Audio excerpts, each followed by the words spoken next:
bienvenidos a una emisión de su programa Semblanzas. Y el día de hoy me acompaña un hombre al cual aprecio mucho y respeto y nos abrió las puertas de su casa para contarnos un poco más de su historia de vida. Desde Chetumal, la puerta del Caribe mexicano para el mundo, comenzamos. Y en esta ocasión, muchas gracias, don Manuel Sousa Núñez, por recibirnos aquí en su casa. Don Manuel, bienvenidos. Muchas gracias. Pues, don Manuel, coménteme un poquito cómo es que usted llega aquí en Chetumal, o usted nació aquí en Chetumal, coménteme un poquito de eso. Bueno, yo en 1935 nací en el puerto de Xcalac, Quintana Roo. Soy escalaqueño, mucho orgullo. Excelente. En Xcalac estuve, mi padre, vivían allá mis padres, y a la edad de 6 años se trasladó mi padre aquí a la ciudad de Apayobispo, que era Apayobispo en esa época. Se trasladó con el resto de mis hermanos y mi madre aquí a Chetumal. Entonces él era capitán de los barcos de gobierno, trabajó en la aduana, posteriormente fue capitán de los barcos de gobierno, y pues mi infancia de los 6 años hasta los 13 años fue aquí en Chetumal. Estudié en la primaria, que en esa época hasta ahí llegábamos, terminé mi primaria y ya no pude seguir. Pues en aquella época éramos pobres las familias y no había para irse a otro lado, no se podía, era mucho el sacrificio. Nosotros fuimos 7 hermanos, entonces de los cuales yo era el cuarto, entonces era mucho para mis padres. Mi madre pues, hacía queques para vender. ¡Ah, qué ricos! Hacía los queques para vender, y vivíamos ahí precisamente donde está ahorita el municipio, en la parte de enfrente. Ahí mi padre tenía un terreno, que enfrente estaba la cárcel, entonces yo después de que llegaba de mis clases, en esa época se estudiaba de 7 de la mañana a 12 del día, y de 3 de la tarde a 5 de la tarde. Era doble turno. Era doble, exactamente. Excelente. Yo en ese lapso llegaba a mi casa a atender, había muchas gallinas, había cochinos, todo, había que atenderlo. Ah, pero entonces no eran muy pobres, don Manuel, Bueno, había cochinitos, no, bendito sea Dios. pollitos. Eso a mi madre le gustaba tener sus animales y todo, pues eso nos daba pues, parte del alimento. Porque si en realidad lo que se ganaba en esa época mi padre era muy poco. Y él navegaba, salía de aquí de Chetumal, se iba en barco hasta Progreso, Tampico, todo el Golfo. Entonces había época en que ya llegaba el momento en que no alcanzaba el dinero que dejaba. Pero había alguna gallinita No, pues por ahí estaba la pues, gallina, se mataba un puerco y había carne de puerco para comer, digamos. Que alimentarnos no podemos quejar, comíamos bien. Qué bueno. Oiga, don Manuel, antes de que continuemos, coménteme un poquito cómo era Xcalac en aquella época. No, Xcalac en aquella época era, bueno, sigue siendo un paraíso, pero era mejor todavía. En esa época había casas de madera de 2 pisos con sus corredores, muy bonitas casas. Todos tenían sus casitas, un pueblo muy tranquilo, muy unido. Eran pescadores y copreros. Toda la costa desde Bacalachico, hasta Cozumel, por decir así, Playa del Carmen, era puro cocal. Puro cocal. Creo que, si me permite, sí. Creo que coménteme un poquito sobre Xcalac en aquella época, que aquí veo una foto hermosa. Bueno, mira, esta foto posiblemente haya sido por ahí de los años de 1935. Fue cuando precisamente estaba la naval, los barcos de la naval, y allá había un destacamento de la naval. Ahí llegaban los barcos y de ahí la mercancía que traían los barcos por medio de Canal de Zaragoza. Los motores de aquí iban a buscar la mercancía, y gente que traían soldados de la marina y soldados del ejército que venían y los traían aquí a Chetumal por barco. En esa época era por barco. Antiguamente se tenía, como está la fecha, para barcos de calado tenían que entrar por San Pedro vía Belice y de ahí entraban a la bahía hasta aquí el muelle. Ese es el astillero, Ese ¿verdad? es un astillero. De Aquí si Xcalac. puedes ver, este era le llamábamos pailebot de 2 palos, habían de motor, todo. Aquí puedes ver una casita ya todavía. Esto estaba mero donde está ahorita el parque de ahí de Xcalac. Exactamente. Amigos, déjenme comentarle que Xcalac pues, es un pueblito muy pequeño, pero muy hermoso, de que los invito a que si tienen oportunidad de conocerlo, vengan a Chetumal y vayan a conocer Xcalac, ¿verdad, don Es Manuel? precioso hasta la fecha. Hasta la fecha. Un pueblo muy olvidado por el gobierno y todo. En realidad, cuando el huracán de Janet en el 55, que botó todos los cocales, nunca tuvimos apoyo del gobierno para volver a resembrar esos cocales. Y lo de la copra se acabó completamente.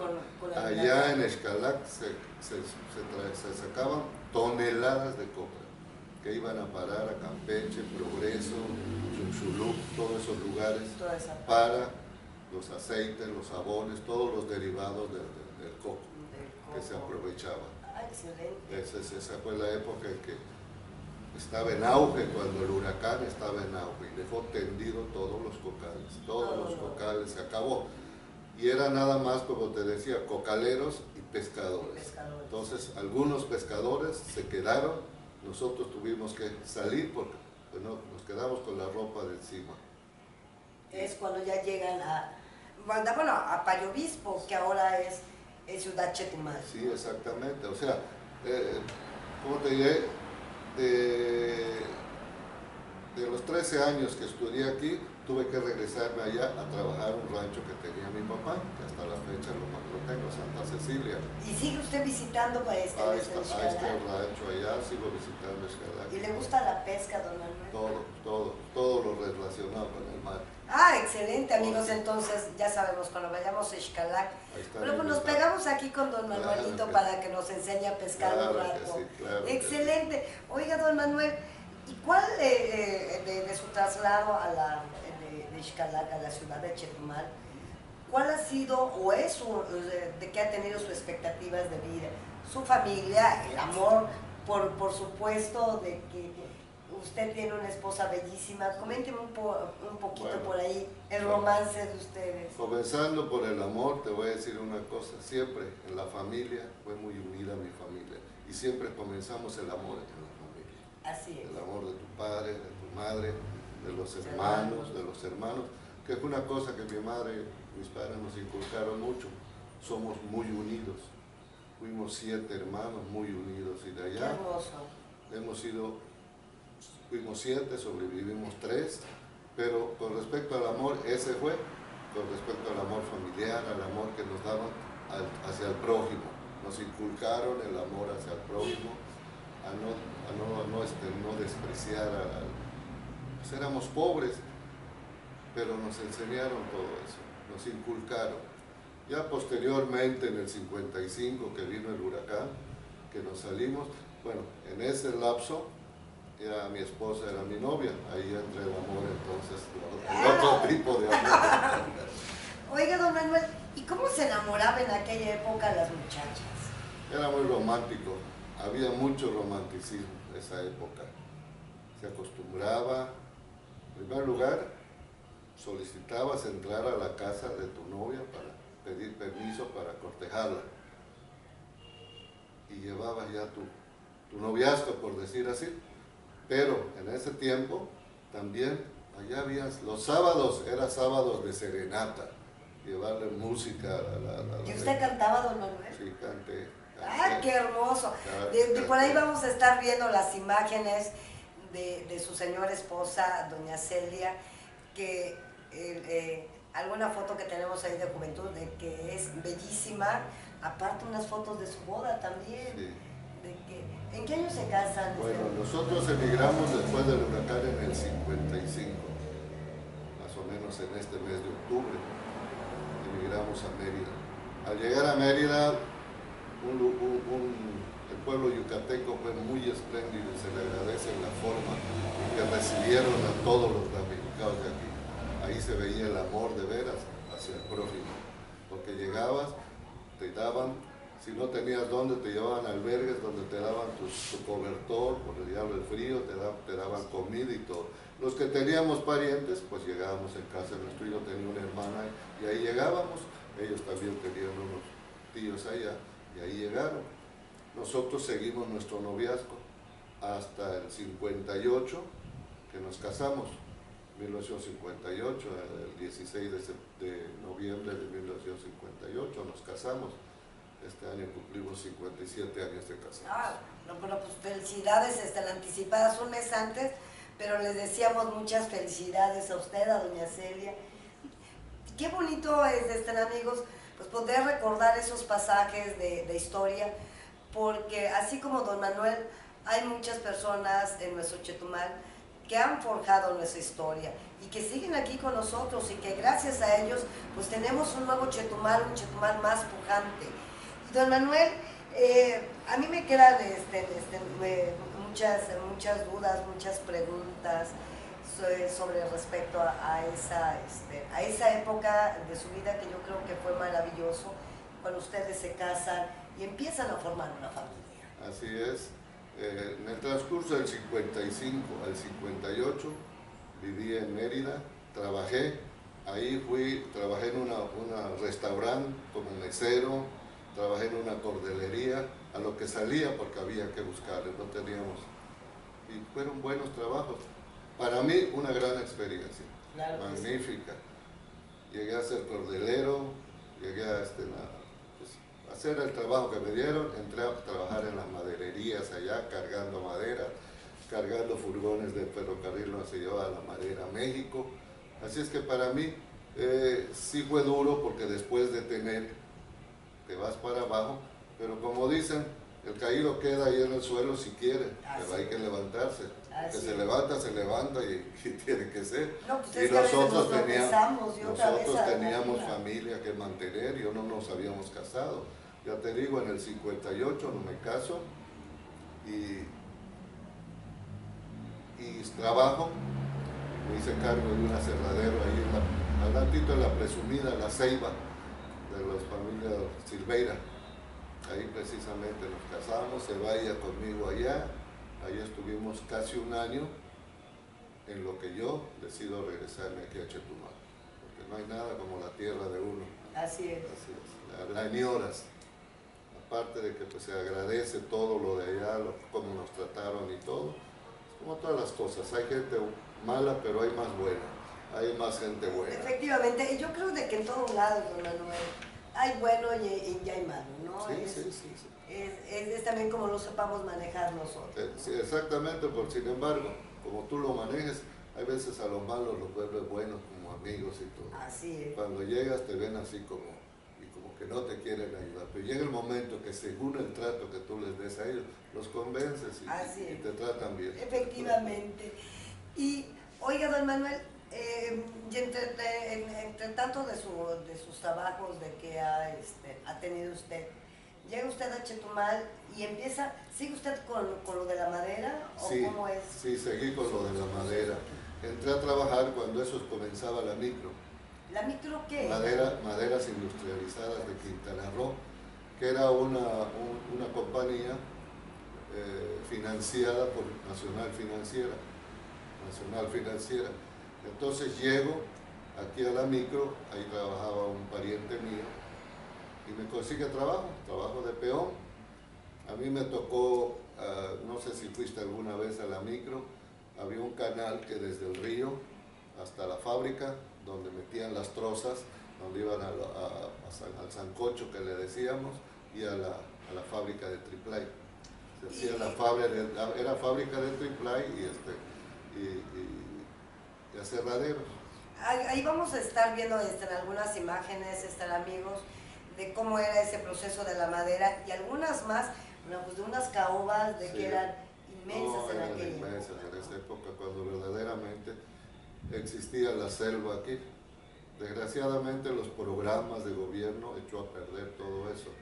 Y otra de las cosas que tuvo que ver mucho fue el gobierno favorecía a los ejidos.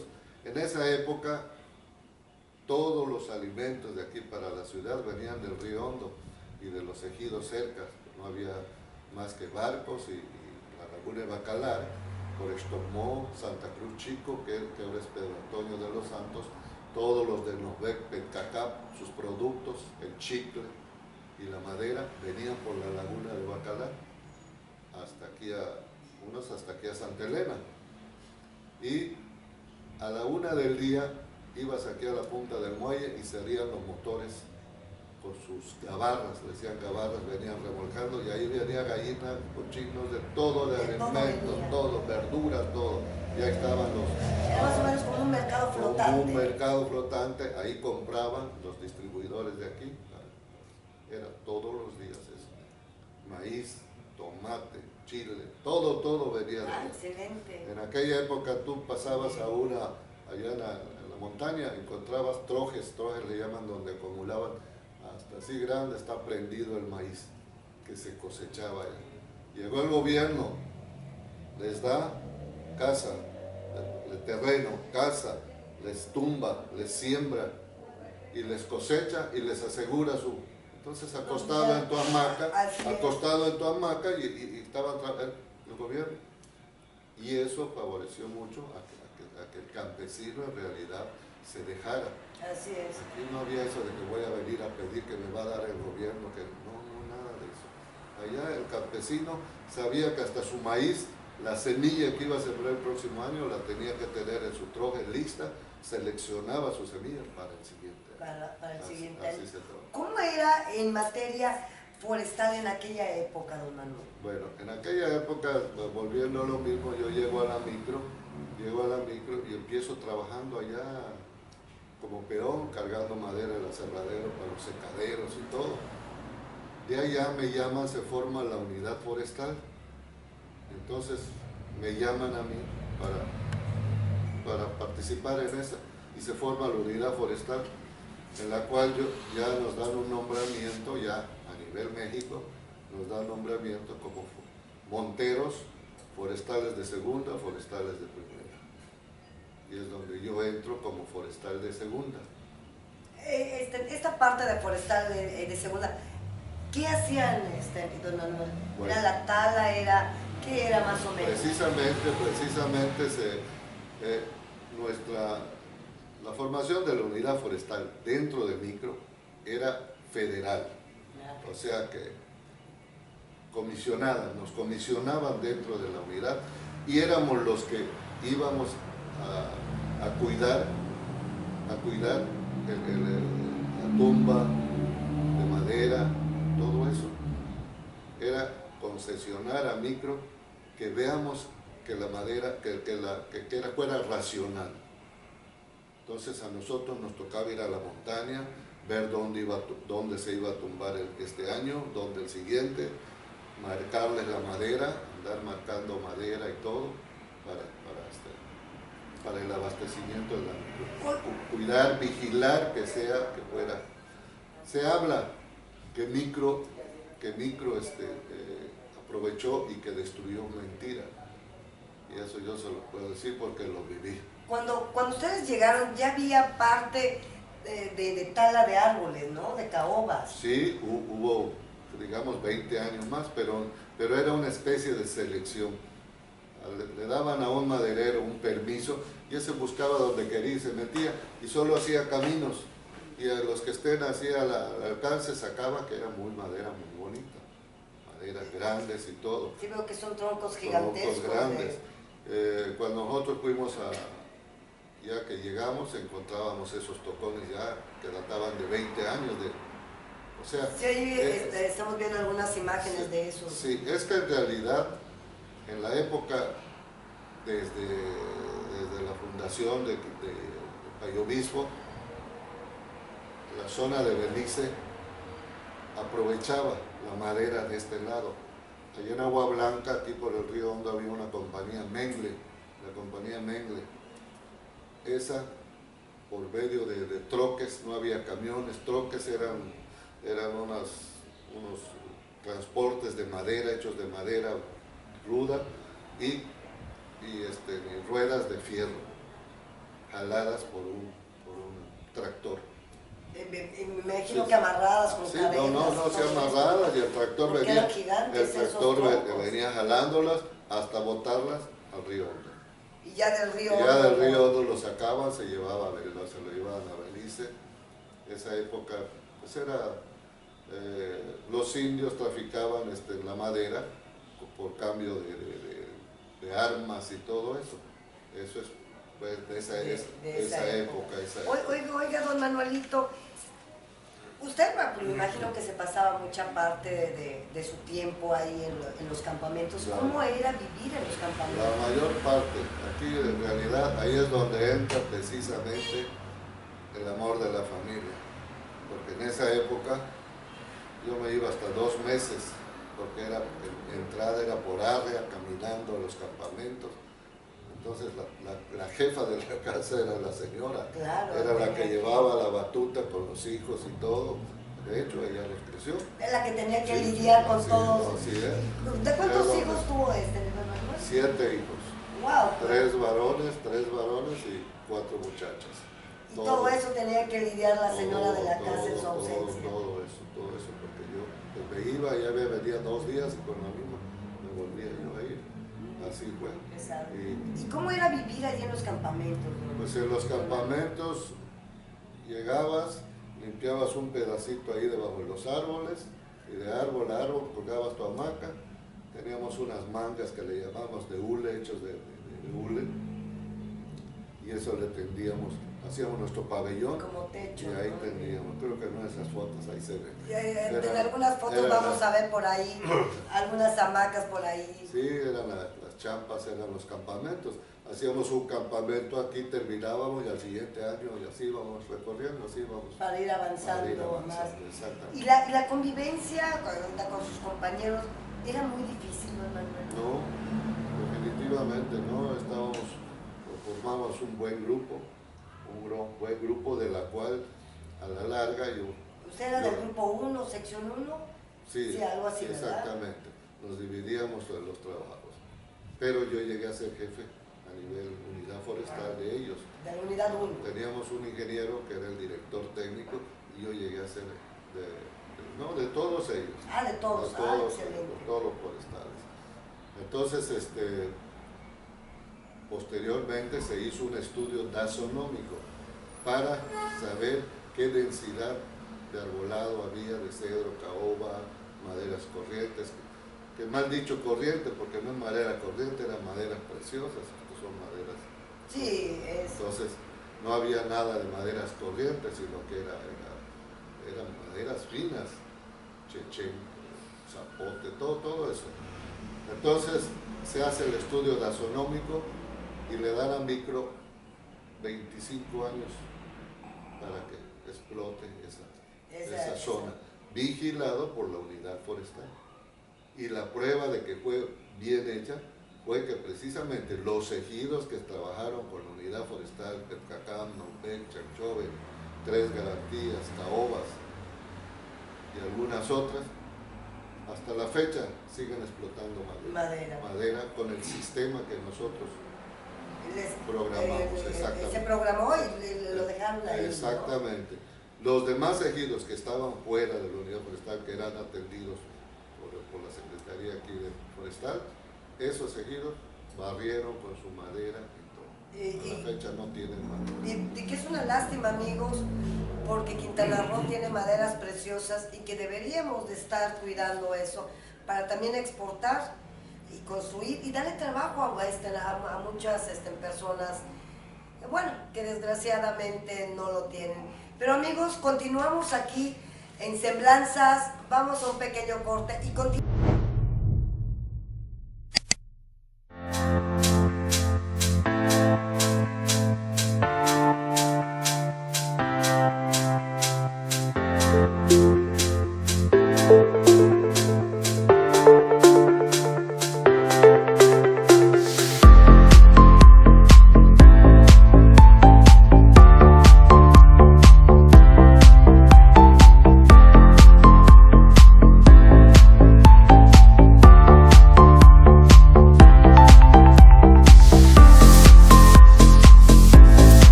amigos, continuamos aquí en su programa Semblanzas a través de Sonavit.tv desde Chetumal para el mundo, pues compartiendo las historias de vida de hombres y mujeres que han y siguen forjando nuestro estado. Y el día de hoy pues continúa esta charla aquí en la casa del señor Manuel Sousa. Don Manuel, pues nos quedamos con la expectativa pues, de la forestal donde usted está. Bueno, termina la concesión de la micro a los 25 años y se retira, se cierra la planta, que posteriormente fue adquirida por unos madereros de aquí. A mí, como éramos comisionados, ya llevábamos más de 20 años trabajando allá, nos concentran aquí a las oficinas de la forestal, en la cual entro y continúo trabajando como forestal. Posteriormente se forma el plan piloto forestal aquí y me llaman como asesor forestal. Como asesor forestal y entro a trabajar con ellos de nuevo a la forestal. Al poco tiempo ya llegó mi época de jubilarme y me jubilo a los 32 años de servicio en la forestal, pero salí como jefe de los servicios forestales a nivel estatal. Con eso me jubilo yo y entonces ya me paso a trabajar con los madereros allá, apoyarlos en el aspecto forestal. Eso fue en el 92 y trabajé casi hasta el 80 con ellos, y que ya me retiré por completo de lo que es el aspecto forestal. Y don Manuel, ¿cómo ve ahorita todo nuestro sistema forestal al de aquella época? Desgraciadamente desde la época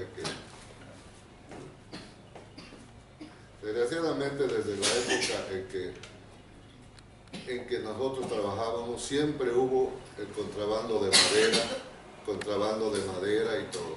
Pues, y esa continúa por gente que no tiene principio, no tiene nada. En aquella época, como pueden ver en esas gráficas, el tipo de madera que se explotaba, y entonces eran caobas grandes que tenían que tener un diámetro de corta, y si no, no se tumbaban. Ahorita, pues, da lástima ver esos camiones como traen unas caobitas chicas de 40, 20, chicas completamente, cedros que ni siquiera la corteza ha reventado. Y eso es lo que se está haciendo, se está terminando de acabar, cuando que debería de haber, que se programe una veda del cedro y de la caoba en los ejidos donde no hay. Los ejidos que sí tienen, pues esos pueden seguir trabajando, pero porque de lo contrario, para nuestros nietos ya ni vamos a saber después, ni van a conocer lo que es una caoba. Y efectivamente, don Manuel, de que ojalá que nuestros nietos o nuestros bisnietos en un momento dado pues lleguen a conocer realmente pues, un árbol de caoba, de que son preciosos y son inmensos, ¿no? Así es. En realidad, sí.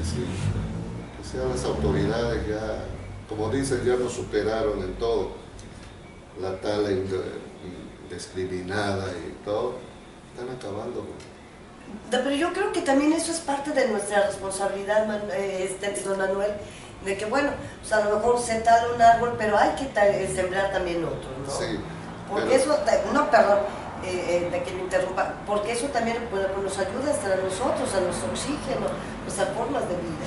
Sí, pero ya ahorita desgraciadamente no puedes pensar en una reforestación a corto plazo de caoba o cedro, porque son arbolados, mínimo, deben de tener 20 años para que puedas explotarlo desde que lo siembras, en primer lugar. En segundo lugar, para que siembres, nosotros sembramos miles de árboles en los ejidos, se hacían las brechas y se plantaban, pero lo hacíamos en época de lluvia, pero cuando venía el verano y todo eso, todo casi se echaba a hacer, se moría. Entonces no es fácil decir voy a sembrar como el tomate y voy a cosechar. La cosecho y vuelvo a Este regresar. desgraciadamente tiene su proceso de tiempo para poder. Hay arbolado que sí, puedes a los 10 años ya puedes. Pero me imagino Sí, que quesos de que vemos a las fotos que debe de ser, no sé, de 50 años. 50 más, así, ¿no? 100 años puede ser. Puede ser hasta 100. El de las fotos que hemos visto, amigos, ahí hay uno, creo, de que está usted junto de ello, Sí. que es inmenso, ¿no? Son árboles grandes que encontramos aquí en la zona. Y que ya habían sido talados, pero bueno, había partes donde se hacían estos cortes, Sí. ¿no? Y desgraciadamente, volviendo a cuando el gobierno de Rojo Gómez, el gobernador Rojo Gómez, quiso traer gente, no quiso, trajo gente de fuera, que eran puros agricultores. Entonces esa zona de divorciados de Vallehermoso era Puerto México, dijeron a talar toda esa cerquera. Allí, en la zona de divorciados, entre divorciados y Vallehermoso, toda esa zona de allá, cuadriculábamos kilómetro por kilómetro y metíamos en ese kilómetro por kilómetro cuadrado, metíamos a 2 monteros. No es mentirte, lástima que no tengo ya las gráficas porque las tenía yo. Se sacaban hasta 200 y 300 árboles de medida, de caoba de medida, en kilómetro cuadrado. En un kilómetro cuadrado. De caoba y cedro. Ya no, en esa época casi la madera corriente todavía no tenía nada. ¿Ahí es más o menos el pino entre las maderas No, corrientes o cuáles toda son la las zona que de Quintana Roo no tenemos pino. No hay pino. No. Es cedro, caoba. Cedro, caoba, maderas corrientes, cheche, bueno, esas hay infinidad. Sí. Pero en realidad, volviendo a lo que me decía, desgraciadamente en lugar de reforestar, se tumbó toda esta zona del 19 vía Campeche. Esa era una zona que entonces peor, metieron unas máquinas con unas cadenas y arrasaron. Arrasaron con Aquí todo. desde que salía Santa Elena todo eso veía las matas de caoba preciosas, pero puedes ver aquí todavía, aquí donde están los soldados, Sí, aquí en la zona hermosas militar. caobas. La caoba es noble, pero desgraciadamente en ese aspecto y como la trataron en esa época, destruyeron cantidad. Ya no hablemos, Es una lástima. desgraciadamente para darle un cambio de uso de suelo, hubo que hacer eso. La zona cañera, toda esa zona cañera, hubo cómo se sacó madera de ahí, pero cantidad, caoba, cedro. Oiga, don Manuelito, ¿alguna anécdota? Quisiera yo saber 3 anécdotas, una de que haya vivido usted en Xcalac. ¿Que usted recuerda alguna anécdota de niño que haya vivido? Bueno, ¿qué te voy a decir? Si te hablo de anécdotas de niño, era una ilusión de uno vivir allá. Te sentías, como te diré, suelto. Era usted libre. Libre, exactamente. Ir al rancho con tu papá, con el abuelo, con todo, trabajar con ellos, a recoger cocos y todo eso. Y luego llegar, tirarte al mar a bañar, todo eso era una felicidad. Era una felicidad. Eso no se cambia ni lo voy a volver a tener. Pero bueno, vive en su mente, vive en su corazón, yo creo. Tengo hermosos recuerdos de todo eso, hermosos. Y luego una anécdota, ya de joven usted, algo que recuerde de que le haya quedado muy grabado a Manuel Sousa de joven. Bueno, te voy a decir que ya de jóvenes, habemos muchos muchachos de esa época.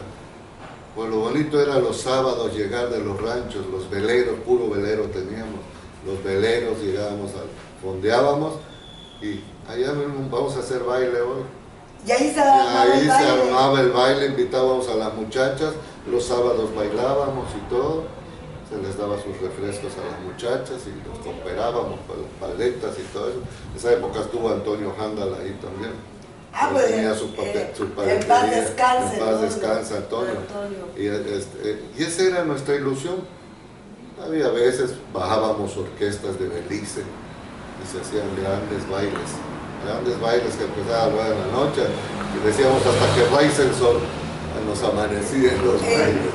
Y es que hay que comentar, amigos, de que Belice, bueno, pues es un vecino muy cercano de nosotros, tanto en frontera como con los conciudadanos beliceños. Igual allá en Ixcalac, ¿no? Los sanpedranos no, llegan iban mucho. allá, hasta la fecha llegan buenos Sí, vecinos, gente de Belice, nosotros bajamos orquestas de Belice. Y en esa época eran buenos bailes porque disfrutabas el baile con tu pareja allá, bien abrazaditos, con bailando. la novia, ¿no? Ahora esos muchachos se paran uno frente al otro, nada más allá ni saben lo que están haciendo. Efectivamente. No saben aprovechar. Así es, nada más se la pasan brinco y brinco, ya ni siquiera para ellos saben enamorar lo a que la están novia. haciendo. Y eran bailes decentes, iban las mamás, las familias y todo, muy bonito. Eran un poquito más limpios, bueno, sí. en el buen sentido de la palabra, que no había tanto licor, no había tanta... Se tomaban, como no, había quienes tomaban, se vendía cerveza y pero no era una cosa que... Como ahora, ¿no? No. Que terminan algunos amigos ahí por el bulevar hasta que les amanece. En esa época pues, casi no se fumaba ni nada, yo nunca fumé, así es que eran bailes decentes y muy bonitos bailes. Y ahora, don Manuel, una anécdota que le quede muy grabada a usted cuando estuvo trabajando en la forestal, en esos bosques, en esa época. Bueno, de eso sí no debemos de pecar de orgullosos, pero sí me siento satisfecho porque trabajé aquí en el estado, en esos estudios taxonómicos, conocí todo el estado, toda esta zona, colindante con Campeche, todo. Pero no paró allá, me invitaron a ir a la zona de Chiapas, a la zona de Lacandona, y anduve en la zona de Lacandona, ahí hay una foto donde estoy con puras chapitas allá. Bueno, en un momento más vamos a ver esas fotos. Y trabajamos en el estudio taxonómico allá, siempre para Nacional Financiera, que Chacalá, Chiapas, allá había un aserradero, y trabajé allá. Y lo máximo fue en el 1980, muere mi padre, un gran amigo, y entonces yo dije, no voy ya, se acabó ir a los estudios. Y el ingeniero Armando Cuevas me invita, y entonces nos vamos a un estudio en la zona nordeste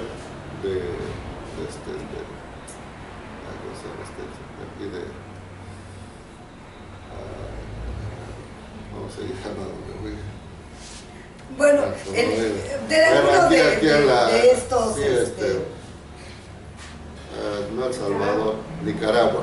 Nicaragua. Y me voy a Nicaragua, y en Nicaragua casi estuve un mes, estuvimos unas zonas preciosas también, las zonas de pinos y montaña alta y todo. Y eso ha sido para mí una gran satisfacción, que nunca fui ingeniero, llegué a ocupar puestos de ingeniero, y nunca fui ingeniero. Pero bueno, nosotros le llamábamos, éramos forestales prácticos, no técnicos. Pero desgraciadamente muchos técnicos vienen y se creen pues muy técnicos, y yo les aconsejaba a toda esa gente, mucha gente trabajó conmigo, a toda esa gente les decía, unan su técnica con la práctica y serán unos buenos forestales, unos buenos elementos. Y lo mismo a nosotros, yo lo apliqué en mí, uní mi práctica con la técnica que me daban ellos, nunca. Yo me decía, no soy ingeniero, pero conocí todo eso y puedo decirte que sí conocí.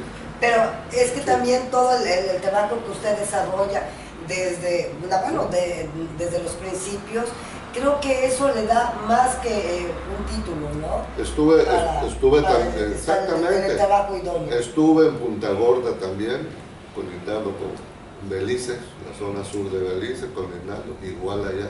Una selva preciosa. Para mí la selva era única. Yo sentirme allá, debes sentirte solo allá en la montaña. Oiga, don Manuelito, ya que habla de estar solo por ahí, vamos a ver si conocemos un poquito más. Han de ver ustedes, amigos, en sus fotos, pues que don Manuel fue un hombre muy guapo. Ya que andaban por ahí, ¿no había alguien ahí de que se enamoraran de Manuel Sousa? ¿Alguna nicaragüense? No, porque no estábamos en las ciudades, no estábamos en la ciudad, estábamos en la montaña. Y ahí llegábamos a ¿cómo te diré? Rancherías, allá caseríos, nada más de una o dos. ¡Ah, qué barbaridad, hombre! Nada más. No, allá era trabajo de monte, y en los campamentos pues solo las cocineras, que normalmente eran sus... Bueno, te voy a contar una anécdota. Divorciado, nosotros le pusimos divorciado, cuando llegamos era campamento, le pusimos divorciado. ¿Por qué motivo? Porque normalmente los trabajadores, alguien decía, voy a llevar a mi esposa, debe trabajo para cocinera, mi esposa. ¿No? Llévala, tú te haces responsable de ella. Tú sabes que no, donde hay 100 hombres allá trabajando, sí, al mes ya están viendo a las cocineras preciosas y todo. Entonces, allá varios se divorciaron. La cocinera correteaba al marido con la plancha y se iba. Entonces desde ahí le trampamos, de ahí viene el nombre de divorciado. Nosotros le pusimos divorciado. Entonces, aquel campamento en el que llegaba, bueno, ya... No, ahí llegábamos, según hubo campamentos en Chaquistero, mucho chaquiste. Había uno que le pusimos en el horizonte, una preciosidad, estábamos en un cerro y veías la planicie así. Entonces, según como eso, los aguadas, todos los campamentos. Esa parte, sí, era de acuerdo a cómo ustedes lo iban viendo, exactamente, ¿no? Exactamente. Y fueron infinidad de campamentos. Bueno, amigos, ya descubrimos una parte de por qué, pues un poblado de aquí del municipio de Otompe Blanco se llama Divorciados. Eso no sabíamos, pero bueno, esa es una excelente anécdota. Don Manuelito, bueno, pues casi estamos por terminar esta emisión de su programa Semblanzas, pero yo quiero que me comente un poquito más de la época que vivió Manuel Sousa cuando llega el Payobispo, ahora al actual Chetumal. ¿Cómo ve la diferencia usted? Bueno, en realidad sí ha habido mucha diferencia. En aquella época podías dormir hasta con las puertas abiertas. Ahora nosotros somos los que estamos encerrados y los bandidos andan afuera. Eso ya cambió bastante. Pero con respecto a todo lo demás, Chetumal siempre ha sido bonito. Desgraciadamente, pues como todas las cosas, hay autoridades que tienen ganas, que han sido chetumaleños, que han sido apoyar, pero desgraciadamente lo que pasa es esto, y eso ha pasado en todos lados, todo México, todo. Cuando sube uno al poder, entonces todo lo demás es una hacienda y se la reparten. Así es. El pueblo sigue siendo el mismo, pero entonces tú te vas a tal parte. Desgraciadamente, el jefe, el que debe de estar, pues tiene tantas cosas que no se da cuenta que su subalterno cómo se va a comportar, y no aplican sus criterios, y sí, quieren para la bolsa y todo, y eso siempre va a pasar, siempre va a pasar. Sí. Yo les decía, es una hacienda, llega se va un hacendado, viene el otro, y reparte los bienes entre sus allegados, y eso pasa aquí en Chetumal. Y por eso muchas veces ves que no hay dinero aquí, pero ¿por qué? Porque ya lo agarró por otra cosa. Y ya, pues eso ya es hablar en grande. Así es. Desgraciadamente, pues no solamente sucede aquí, sino pues en todas partes, pero bueno, creo que Chetumal sigue siendo un pueblo hermoso, un pueblo tranquilo, en donde creo de que pues todavía tenemos un poco de seguridad para salir a la calle, pues con nuestras familias, nuestros hijos, nuestros hermanos, y pasear un poquito. Pero pues amigos, continuamos aquí en Semblanzas, vamos a un corte y continuamos.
exactamente, como estábamos comentando, pues todavía Chetumal sigue siendo una ciudad segura, muy bonita, pero don Manuel, coménteme un poquito, en aquella época en Payo Obispo, territorio de Quintana Roo, ¿cómo eran los bailes? ¿Cómo era divertirse en aquella época? Bueno, en aquella época también, de mi juventud, comenzando aquí en Chetumal, ahí donde está la explanada de la bandera, había un parque, el Parque Hidalgo, con un kiosco al centro. Entonces ahí las muchachas iban como la amanecida del reloj de un lado y los muchachos del otro. Y cuando encontrados, así giraban alrededor de eso. Y entonces cuando la orquesta tocaba, todos a buscar a su pareja y a bailar ahí en el centro. Ahí se bailaba. Ahí en círculos se iban contactando, se contactaban, y entonces se entraba al centro donde está el kiosco y alrededor del kiosco se bailaba.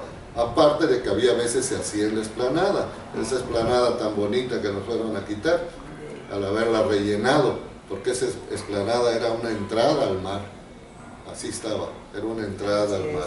Entonces el baile se hacía allá y sus bancas y todo. Lástima. No, pero aparte también alrededor de las águilas, el mar chocaba con las águilas, ¿no? Precisamente, por eso te digo, sí chocaba ahí, pero toda esa parte de allá era una entrada que hacía la explanada. Aquí estaban las águilas y todo aquí hasta llegar a la orilla, pero lo rellenaron. Porque todavía era muy hermoso. Todavía me acuerdo por ahí de jugar en las águilas de los niños, ¿no? Sí, así es. ¿Y venían grupos de Belice o eran grupos de aquí? Venían grupos de Belice, se contrataban, venían grupos de varias partes, de Mérida, venían a tocar, se hacían buenos bailes. Oigan, los bailes se hacían allá, había veces en el Palacio de Gobierno, en aquella época el famoso Hotel de los Cocos, que es una lástima también. Que eso iba yo a comentar ahorita. Coménteme cómo está eso del Hotel Los Cocos, de que decían que era el único hotel donde se entraba por el segundo piso, ¿no? Es que en realidad, si tú te das cuenta, sobre la avenida Chapultepec, que es donde está, allí ya ves cómo está la entrada ahorita. Allí en realidad era la entrada, pero si tú entrabas, y ahí estaba el segundo piso del hotel, y ahí tenía unos escalones muy bonitos, grandes, que bajabas al primer piso, que es la parte precisamente donde está ahorita parte del hotel y donde está la comisión, porque todo eso era un cocal, un vivero forestal. Entonces allá, muy bonito ese hotel. La parte de abajo, el primer piso, tenías que entrar por el segundo, bajar los escalones y ahí estaban los cuartos y todo. Y tenía una hermosa terraza. Sí, porque decían que era el único hotel que se entraba por el segundo piso, sí, ¿no? Sí, así es. Y allá se hacían los bailes en unas terrazas también del Hotel de los Cocos, muy bonitos bailes. En esa época yo era todavía, pues no bailaba, pero yo veía bailes de gala, enflusados y todo, de muy buena categoría, bailes de muy buena categoría. No, y me imagino que las chicas hermosas también, ¿no? Muy bonitas chetumaleñas. Así es, amigos. No, y seguimos siendo una tierra de gente hermosa, hombres y mujeres, que yo creo de que eso, no, pues nadie nos los puede quitar. Ahí sí seguimos siendo con amabilidad. Espero, amigos de que nos están viendo, algún día vengan a visitarnos, los que no nos conozcan. Chetumal siempre los recibe con los brazos abiertos, con una mano. Sean bienvenidos a esta nuestra tierra. Y don Manuelito, pues ya casi estamos por terminar esta entrevista para Semblanzas. ¿Algún mensaje que usted quiera darle a los jóvenes? Bueno, el mensaje que se le da a los jóvenes, que yo les daría, que vivan la vida bien, que piensen mucho antes de cometer algo, empezar a fumar, empezar a todo eso. Hay maneras de divertirse sin eso. Y sobre todo el vandalismo en que están los jóvenes, muchos desgraciadamente, algunos pues por causas que no tienen la culpa ellos, ¿no? Pero algunos que no. Yo, como le digo a mis hijos, siempre hay que comportarse, saberse comportar, respetar a la gente, respeten a la gente. Como dicen, si quieres que te respeten, respétate. respeta a la gente. Y otra de las cosas, trata a la gente como quisieras que te traten a ti. No seas egoísta, no seas presumido, no seas nada. Sé simple, sé sencillo, que seas tú. No que porque el amigo viene, vamos a hacer esto, que no sé qué, y por el amigo te vas. Que el joven, desde joven, diga, este soy yo, y así voy a hacer. Y que sepan aprender a decir no. Así es, en algunas circunstancias. Nada de que aquello que eres un cobarde, que corres, que no, señor. A la larga, si corres, vas a correr atrás de ellos, desgraciadamente, a un accidente igual. Entonces, no, que sean ellos, que sepan valorarse como seres humanos, como jóvenes que son, y viejos que van a llegar a ser. Así es. Pues muchísimas gracias, don Manuel Sousa Núñez.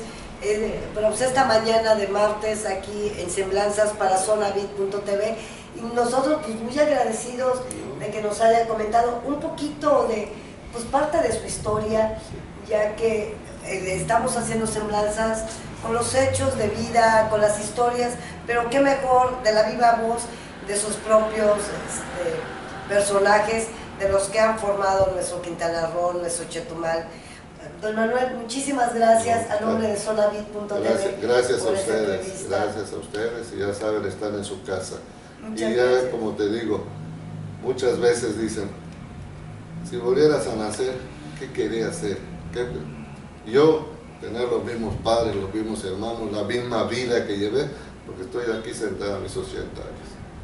Eso yo creo de que es un broche de oro con lo que cerramos esto. Manuel Sousa, si vuelve a vivir, estaría en lo mismo, diciendo las mismas cosas y la misma familia.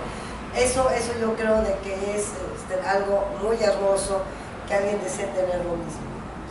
Adelante si quieren tenerlo. Pues muchas gracias, amigos, y la próxima semana los esperamos con un invitado o una invitada especial nuevamente aquí en su programa Semblanzas desde Chetumal, la puerta del Caribe mexicano para el mundo. Les deseamos feliz día y no se pierdan la próxima semblanza. Buenas tardes.